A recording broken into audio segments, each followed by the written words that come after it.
Hello and welcome to a special episode of Stripping the Dipping. I'm your F1 Blag, and I have an extra special guest this evening.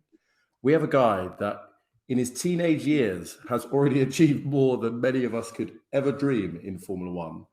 So he is the reigning national Formula 4 Triple Crown champion, having won at not just Silverstone, not just Brands Hatch, but also at Donington Park. And as we go into 2023, he's been selected by Fortec Motorsport to race in the GB4 Championship. So without further ado, I cannot wait to get into it with Colin Queen. Hello, Colin. Welcome to the show. Hey, Blag. Yeah, it's good having me on. So thank you so much. Let's get down to it because I'm obsessed with the fountain of youth, right? I talk about age a bit too much, but you have achieved your achievements have surpassed your years. When did you first put your right foot down and plant the power? Yeah, well, it started on my seventh birthday, actually. Well, before that, really. My parents have always been avid motorsports fans, and when I was 4 years old, they used to plop me down in the seat and have me watch all the V8 supercar races and F1 car, NASCAR, you name it, everything. And I got Amazing. Are you still there, Colin, or have I gone? Can you hear me? Oh, perfect. So, because even though you've had a lot of success on this side of the pond in the UK, many people could tell your accent isn't native of Northamptonshire. So, where do you hail from, Colin? Yeah, well, originally I'm from Southern California, born and raised. And about a year and a half ago, my family and I moved to West Palm Beach, Florida, and which I'm currently at right now. And it's been really good, but I definitely miss the Southern California lifestyle a bit.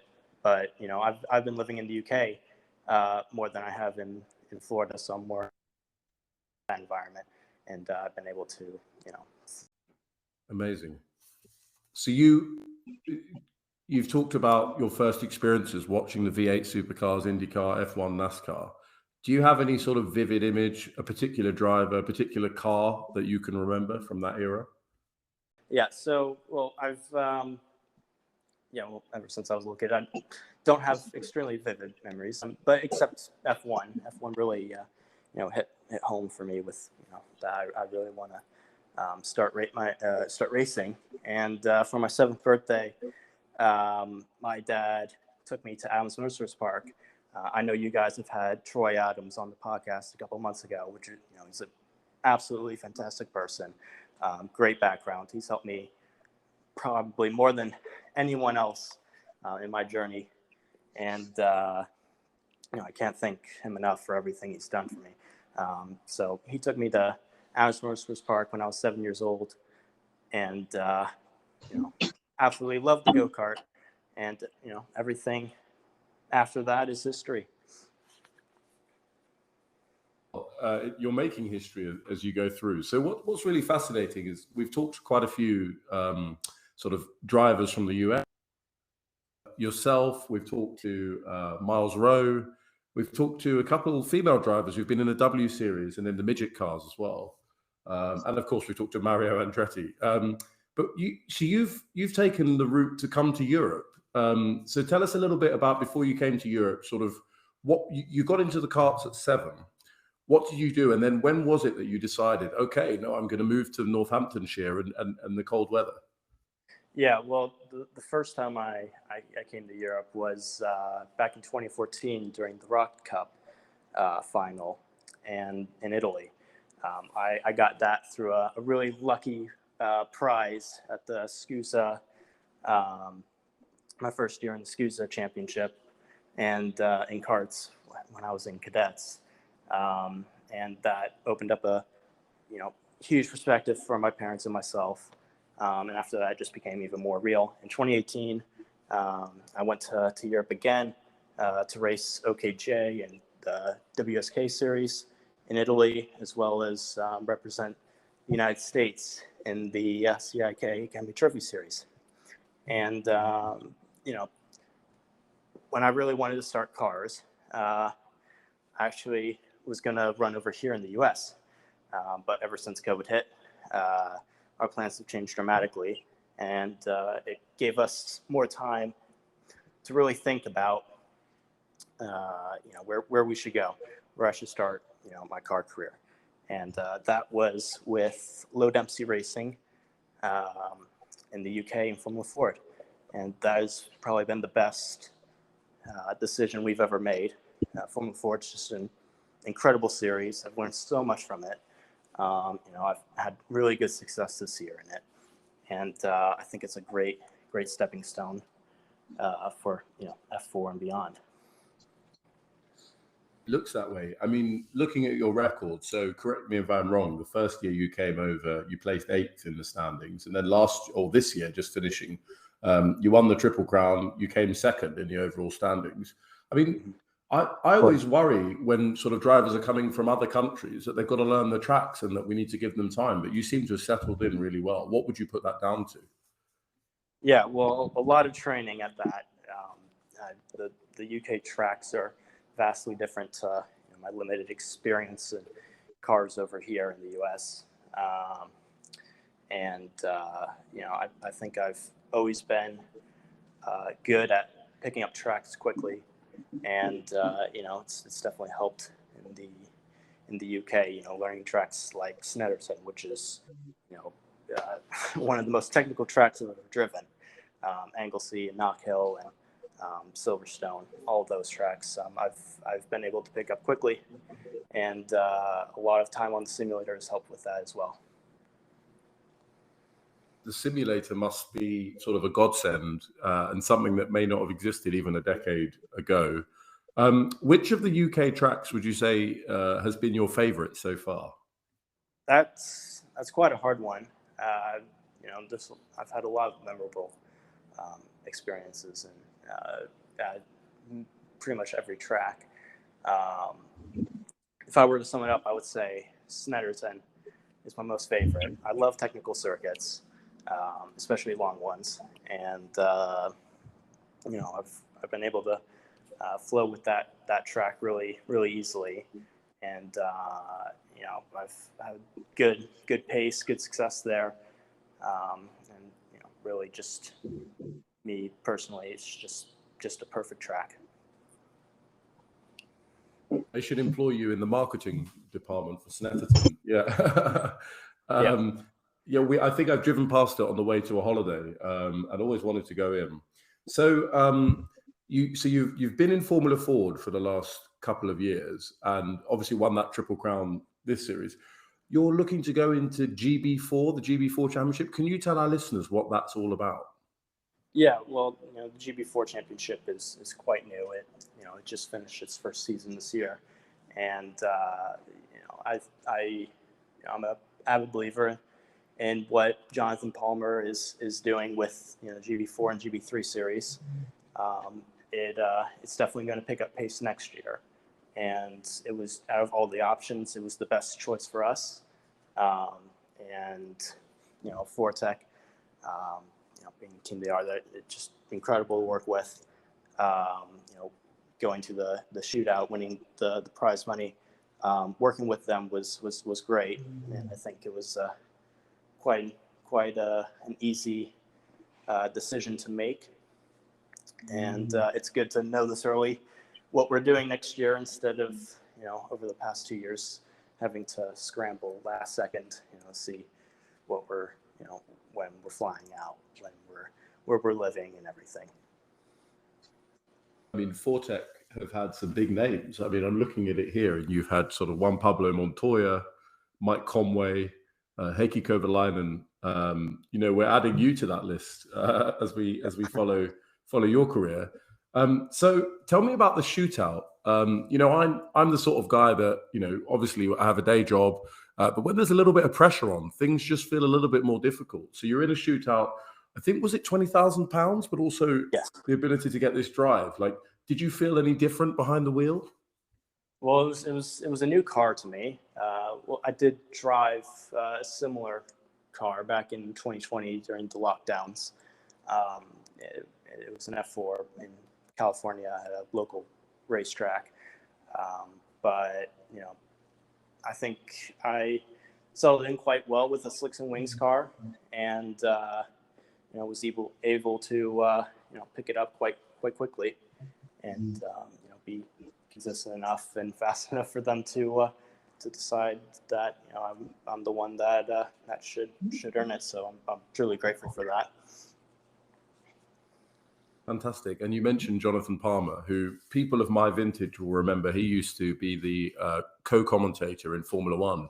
Before Martin Brundle, there was Jonathan Palmer. And then he went off to set up Formula Palmer Aldi. So he's been a long devoted member of the kind of motorsport feeder community, trying to build a ladder to get the talent to the top. So tell us, so GB4 is a new series. Where do you know a bit about where it's come from? Is there a specific vision? Is it about making it affordable? What can you tell us about the series in that regard? Yeah, well, it's definitely an affordable series for F4 standards, and after GB4, there's GB3. It's a good platform to jump right ahead and get your jump into the deep end in F3, and I think GB4 is just a great stepping stone for that for me. Hopefully next year, or at the end of next year, if I have good success, I should be able to make that decision and go to GB3, and just go up that motorsports ladder from there. So before we came on air, you were talking to Jorgy about the sort of physicality of karting and driving. I'm always fascinated because there was some footage recently of Yuki Tsunoda and Max Verstappen battling out in the go-karts. I think they were in Japan after the end of the Formula One season. And Yuki Tsunoda was holding his own, to say the least.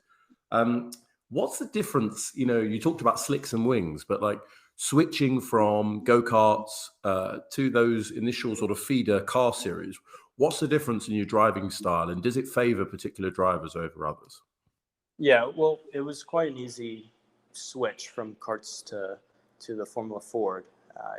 With that, you get semi-slicks tires, no aero, no downforce, and you're basically chucking the car into the corner and trying to keep the minimum speed as high as possible, without just trying to and using as little positive steering angle as possible. And that's what I've learned from go-karts. And I think going to a slicks and wings, it's a bit harder. After another test with Fortec, I was just trying to pick up those little pieces of what I should be doing better, especially in high speed corners and everything. But I've been able to adapt to that pretty quick. I think the team's happy with how I'm doing. So yeah, I think going into next year should be good. But the karts, it's much more physical than any car I would say I've ever driven, especially Formula Ford. The G loads on your neck and forearms are immense. There's almost no physicality in Formula Ford. So my training program for F4's changed dramatically with that. So hopefully by February, I will gain a couple pounds in muscle and be able to go.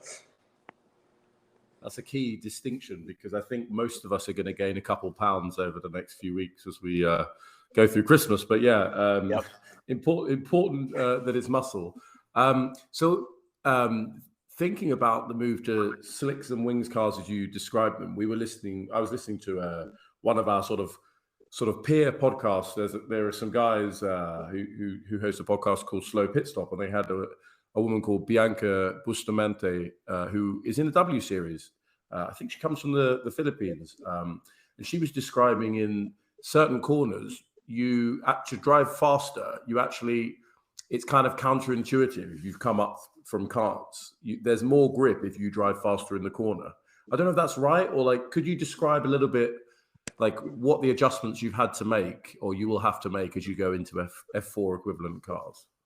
Yeah, well, with things like slip angle on the tires, pushing the car to the edge is much more complicated than throwing it into the corner and trying to go as fast as possible and keep your minimum speed up all the way around. In the Slicks and Wings car, you can't do that, and you have to be as smooth as possible going to the corner with a little bit less speed and pick up the throttle earlier, so you get that little bit extra downforce throughout the corner and have the car stable throughout. That's definitely one of the biggest challenges I'm facing at the moment, coming from a Ford. But hopefully, I'll the last test I did was much better, so I should be able to be good with that. I mean, we have every confidence and every faith, and best of for the series. Do you know when we started the podcast, you talked about sort of your earliest memories, and then when I asked the follow-up question, you sort of fixated on Formula One as and it sounded like maybe that's your target, but I don't want to project that onto you. Is it? But in a dream scenario, is that the series you'd end up in, or like what are your aspirations in motorsport? Well, I think that's everyone's top goal. For me, it's IndyCar. I mean, I would never turn down an F1 ride any day of the week. So, but IndyCar is my goal. Being in Europe, I think helps a lot with that. Going against immense competition all around, and being in that type of environment, getting that exposure and media attention and everything. But then hopefully getting recognized back in the States, when I go to, Indy Pro or Indy Next. I should be, one of the front runners up in that series. And you mentioned it's almost the fate of COVID that made you think about where you would run next, and you picked Europe. So is the sort of vision in the medium term? Obviously, you're going to be in GB4. You talked about looking to promote up to GB3 with success. Would it then be moving back to the sort of Indy feeder ladder? Like, how do you see your progression, or do you don't want to predict it? You see where you go? Yeah, well, it's 50-50 with what you said. I definitely want to go back to the US and race here, and hopefully Indy Next, and that top feeder series for IndyCar. But I'm not discounting any options I'll hopefully have in the next year or two. For sure.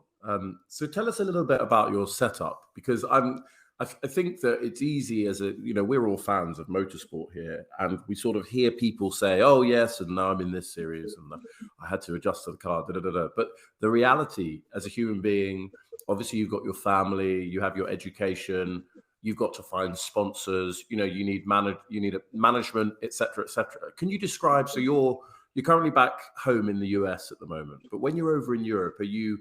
Do you have your family with you, or who's sort of with you? And what are you doing about high school? How's that all factoring in?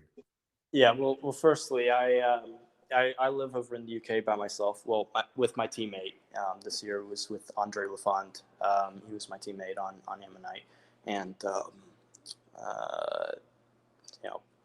being away from mom and dad was a big step. Last year when I was 16. I'm grateful that they let me go this early. I think I've proven to them that I'm mature enough to live on my own and be capable of holding my own over there, and all that good stuff. So, and I think. Yeah, well, that's about it. What was the last part of your question? No, it's fine. So are you kind of deferring study, or are you sort of extremely disciplined and sort of balancing everything? How do you make it all work?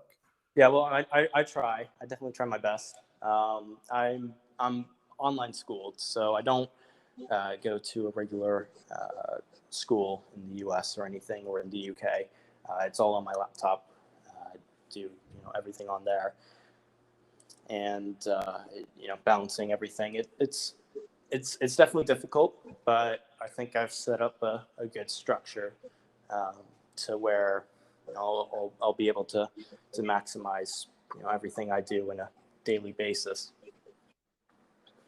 Oh, I mean, listen, the level of maturity and personal organization that you're describing probably surpasses that of most of our listeners, including and myself. So, full credit to you to make it all work. The temptation must be there to sort of, focus on what's in front of you at the time rather than balancing everything. So you moved over to the UK with your teammate for the season, and we've discussed you sort of live near Silverstone. How does that work during the week? How do you socialize? Because I suppose people your age are all sort of in school or something, or are you absolutely focused on racing, testing, learning? What's life like over in the UK with your teammate? Yeah, well, firstly, we don't really see each other most of the day. I go to Silverstone every weekday, and there's a facility there called iZone. Driver Performance. It's run by John Pratt. He used to run Formula Ford back in the 80s, and it's a great program he has there. With physical, mental, and technical training. So that's where I go to every day. Get my schoolwork done in the morning and everything, and then train in the afternoon to later in the day, and then go home at 5 p.m. or so. Stop at Sainsbury's, get my food, get my chicken. Best food is in the UK is definitely chicken, and cook it at home, and do the rest of my activities for the rest of the day. Go to bed. Same thing next morning. It's a good environment because there's a lot of kids there that I've been able to socialize and make friendships with. And it's helped me tremendously with my mental state of mind and my physical, on and off track, as well as technical. And I think that's been part of why I've been so successful this year. It sounds like you've structured things. You're a very motivated and driven person, and you're leaving no stone unturned. You talked about chicken being the best food in the UK. My co-host AMG Dens would, I'm sure, agree. Do you have like a guilty pleasure? So I don't know if there's like a local takeaway or like a dessert or something like.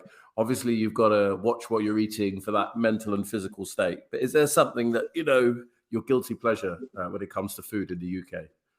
Yeah, well, there's a local Turkish restaurant nearby. It's not a guilty pleasure per se.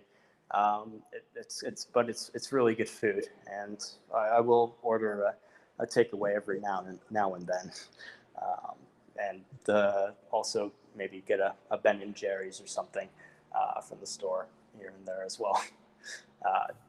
So amazing. Yeah, brownie flavored ice cream is definitely my favorite.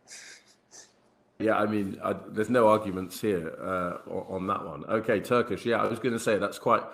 As long as you're not eating the desserts there, what is it called? The baklavas, very, very, very sugary and carby. I love it. But, yeah. But yeah, absolutely, sounds amazing. So, you talked a bit about IndyCar being your target. Did you find yourself watching, or do you have even time to watch the season while you're over in the UK? Did you see this year's season? Yeah. I thought it was a really good season. I've tried to watch every race, but it's streamed extremely late at night, and I don't have anything to record it on. So I'll just have to watch the results at the end of the beginning of the next day. Yeah, I mean, what was it? 5 drivers entering the last round, all with a chance, albeit some slightly more distant, to win the championship. And presumably you sort of, I'm sure you watch Formula One. Like, what would you see as like the key differences between F1 and IndyCar, in the sense that you can get 5 drivers vying for the championship up to the last round? Is it the fact it's largely a sort of spec series, or what makes the racing so close in IndyCar?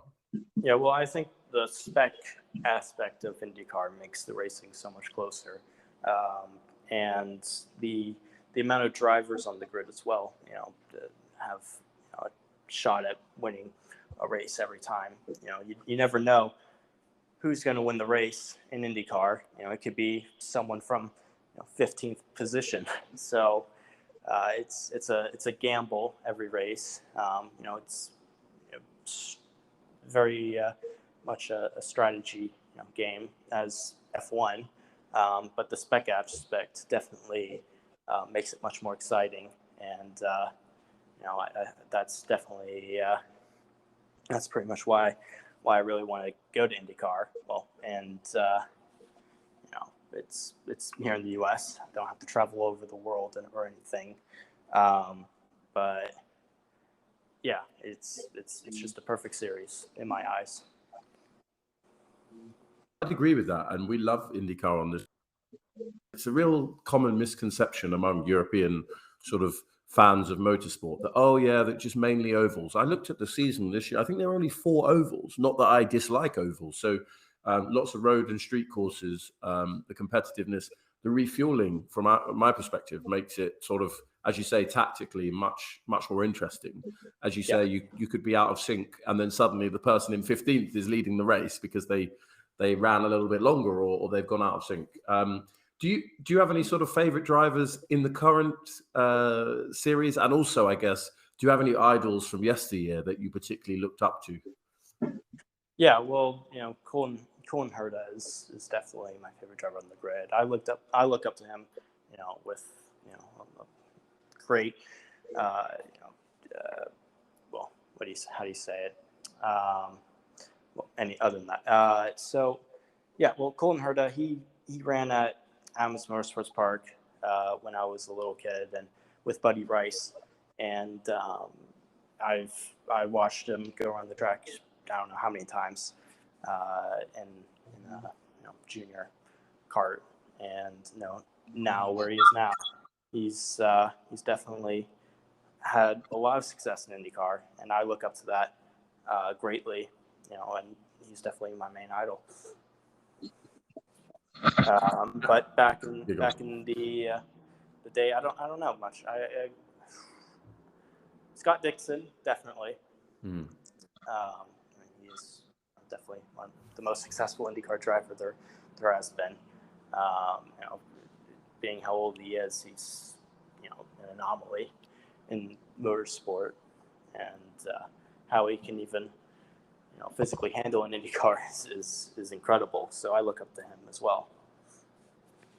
Yeah, I might be making this up, but am I right in thinking in IndyCar they don't have power steering? I can't remember. Maybe I've dreamt that. No, they don't. Right. Yeah. So as you say, that strength that you need with the amount of power and G-force is incredible.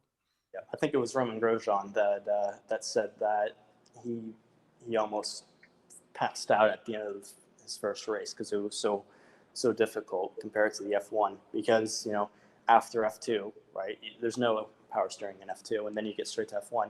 Oh, okay, a little bit easier, but yeah. Oh, I mean, I don't think it would be possible to drive an F1 car that race distance, and with the aerodynamics and downforce and everything. So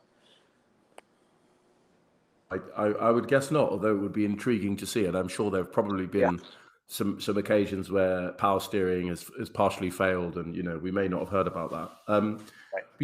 You mentioned Colin Herta, and I'm sure you will have spotted the parallel, but he too kind of came over to Europe as a teenager. Yep. He was in sort of British and Spanish Formula 3. So in a way, if you make it up to when you make it, shall we say, up to GB3, you'll be following in his footsteps. Is that something you think about, or is it too soon to say? It's a bit too soon to say, but I don't doubt that I'll be in GB3, in the next year or so. So, in a way, I am following in his footsteps, and I think it's the best avenue for me in order to make it to IndyCar. So, it's ever since we made the decision in 2020 to go over to the UK to run Formula Ford, it's stuck with us that, we really need to be over here instead in the US. Absolutely. So, and tell me about this, because you sort of talked about, so you've obviously got this, you won the prize, you won the shootout, you're in the GB4 Championship next season. But you talked about, I think you used the word scrabbling or scrambling around last minute. How difficult, explain to our listeners how difficult sponsorship is for any sort of budding racing driver as they progress through their career. Yeah, well, it's definitely hard, especially in a junior category. You really have to convince a business that in order to, or an individual that in order to gain that sponsorship, it's going to be tough. It's going to, I might not make it. Someone might not make it. So it's a gamble for someone sponsoring a junior category driver. That's the hardest aspect of it. So yeah, it's a challenge. Absolutely. And I mean, I was having a look at your website. You've got some partners, commercial partners, but also charitable partners. I'm seeing here that the Children's Hospital in Los Angeles is a sort of charity that at least you thank them for being your partner. Is there a special connection there, or is that sort of a philanthropic venture you have, or what's your connection with that? Yeah, hospital? well, it's probably the biggest story here. Well, I was born with a heart defect, and Children's Hospital saved my life. I went, my parents went through some of the most stressful situations in their life. I had to do a lot of work to even be able to compete in racing and be here. But they've been incredible, an incredible hospital. It's so many kids. It's one of the best in the world, and I really want to give back to them, and especially the heart community, to really bring inspiration and hope to children like me. Well, I can only sort of applaud that, and I think what you talk about inspiration at the end there, it's whether you sound like a kind of humble or modest guy, but if you talked about that stressful situation for your parents when you were born and in your early life, to then see you over in Europe winning shootouts and racing in sort of one of the key feeder series, it must inspire children. And you talked about the heart community, so kudos to you, and best of luck to anyone associated with the hospital there. So tell me, and we talked a bit about health, but let's swerve away from health. It's the off season, right? It's December as we record this. Clearly, you're going to do some work on your physical fitness, ready for the Slicks and Wings car that you'll be driving next season. But what does a typical off season look like for you? Having spent the time in Silverstone, you're back in the US. What do you do to unwind, and what does the winter look like for you? Yeah, well, I'm stuck here in Florida, really. I don't have anyone to be around except for my family. So all I can really do is, finish out school for the semester and train, my heart out, for next season. A lot of it is physical and mental training, huge aspects there, as well as technical, being on the sim every day. Doing a bunch of drills in the F4 and bridge circuits. So that's what I'm doing in my off season. So yeah, not much time left until I go back. So hopefully I can make the most of what I have here. Well, I implore you to make the most of the warm or mild weather, whatever it's doing at the moment. We currently have a cold weather warning, and believe it or not, it's so cold that in some localities the government is paying people to heat their homes. That's how cold it is this week. So enjoy that beautiful warm weather and your family. You Yeah. mentioned that mental training and drills. What is the mental training that you are pursuing at the moment to prepare you for next season? Yeah. Well, I've a lot of mental training is meditation practices and saying affirmations and everything. It's helped me greatly this year. iZone has introduced me to that whole lifestyle, and I've been hooked on it ever since. So yeah, it's pretty hard to get into at first, but I think now I'm much better at it, and you know, getting a bit closer to Buddha level. And what does that help you do? Is that about sort of organizing your thoughts, or is it about dealing with pressure? What do you think that meditation and those sorts of mental aspects give you in terms of the edge for your game? Yeah, well, it's all aspects of everyday life and motorsport. Whatever you do, it's helpful for everything. Um, and well, mostly, I've been focusing on how I'm gonna implement mental training before a race or a race weekend. Uh, you know, Getting into the zone before a race is crucial in order for anyone to do well in anything.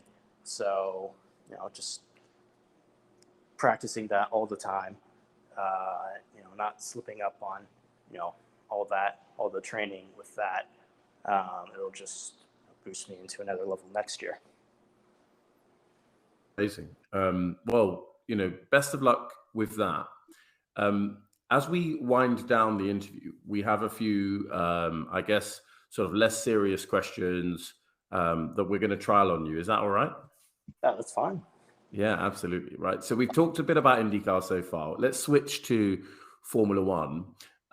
There is a game, a famous game, slightly ruder, but we're not going to use the rude version. Today we're going to say taxi, dinner, and avoid. So you have to pick from one member of the Formula One grid to drive you to dinner. You have to pick another member of the Formula One grid to have dinner with and that conversation. And then, and this is the controversial one, you have to pick one member of the Formula One grid that unfortunately you're going to avoid for whatever reason. So tell us, taxi, dinner, avoid, who are your picks, Mr. Queen? Okay. Definitely for taxi. Well, that's a hard one. I think it would have to be definitely Lando Norris. Um, he's off of other people that have told me about his personality and everything. He'd be a good taxi driver, obeyed the laws and everything, but still go a bit quick, and just have a good conversation with. For dinner, I think Lewis Hamilton. He's definitely a type of person that you can have a very in-depth conversation with, and also laugh and joke around. Then to avoid, I would say Valtteri Bottas. Sorry, it's just a bit the Finnish people. I've dealt with a couple of Finnish people in my life, and they're a bit mellow and not too upbeat. So I mean, well, definitely Valtteri Bottas eats a lot of porridge and drinks a lot of coffee and espresso. So, I'm sure he's more upbeat than your average Finn. But, I'm sure he won't take too much offense to your diplomatic answer. Don't like porridge or coffee either. Oh, no. Okay. Well, there we are. Coffee, you will, as you age and your brain needs a kickstart in the morning, I'm sure coffee will become a crutch. I'm sure it will. Okay. Right, the next game of three. You are the team principal. You have a time machine, so you can pick a driver from any era. You need to pick a driver lineup to drive for your team. You need 2 drivers. So the rules are basically any driver from any era or 2 drivers from any era. Who would you pick? Why? And also thinking about the pairing, how they'd work together. So who would you pick in your team? Well, I definitely have to go with both Mika Hakkinen and Michael Schumacher. One of the all-time greats. Perfect lineup. Great people, incredible drivers. Both extremely consistent and aggressive. So yeah, definitely going to pick those 2. And you redress the balance, so we won't be getting any hate mail from Helsinki picking a Finnish driver for the driver lineup. So well done.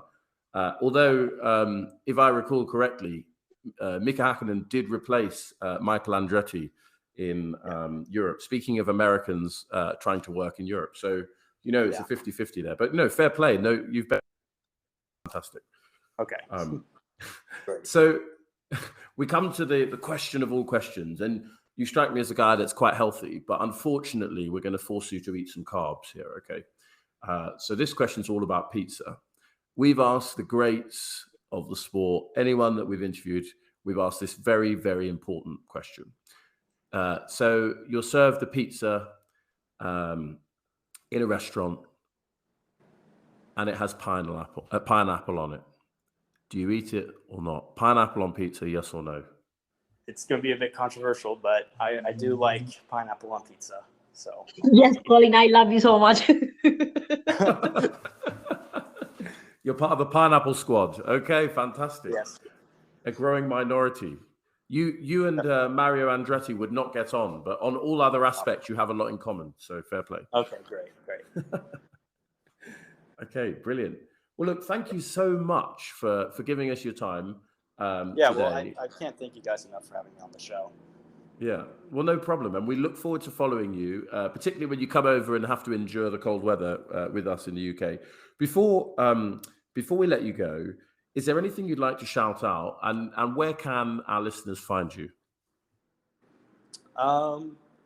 Yeah, well, shout out to all the coaches, throughout my career who've helped me, especially Troy Adams. You guys have had him on the podcast, earlier, and he's just an incredible guy, someone that I've always looked up to, even to this day. He's had such a successful career, on track and off, and and he's just someone that I will never forget. And what are do you have Twitter? Do you have Instagram? I mean, I'm going to expose my age here and not know the right platform, but where can we follow your exploits over the coming years? Yeah, well, you can follow me on every platform, Twitter, Facebook, Instagram, not TikTok. I don't have TikTok, and LinkedIn. So, yep, those are my websites. LinkedIn is at Colin Queen. Instagram is Colin Queen 111. Twitter is Colin Queen Racing. I forgot. I keep looking at my Twitter, but for some reason I keep forgetting my username. My website is colinqueenracing.com, and my email is colinqueenracing@gmail.com. So for all those sponsors out there, colinqueenracing.com, you can find all the right links and all the right email addresses. Yep. Colin, it's been an absolute pleasure. Before you go, your story, and I know it's patronizing to say, but at a tender age, what you've done, you moving to Europe on your own or with your teammate, being such an ambassador and flying the flag for the Children's Hospital of Los Angeles, the success you've already had on circuits that you sort of are still quite new to, and the success that I'm sure is still to come. It's been an absolute privilege talking to you, Colin. I really appreciate it. Thank you so much, Bud. Fantastic. Well, look, guys, what a fantastic conversation. We hope to have Colin back. We hope to track his success. Not we hope. We know we're going to track his success over the coming years. And then ride his coattails straight into IndyCar. And we expect paddock passes at Laguna Seca, I'm sure. This has been your unusual co-host, F1 Blag, joined by the fantastic and high potential Colin Queen. We look forward to joining you, for you joining us next time. Give us a review where you listen to us. Please share, please like, subscribe. Until next time, this has been Stripping the Dipping. Good night.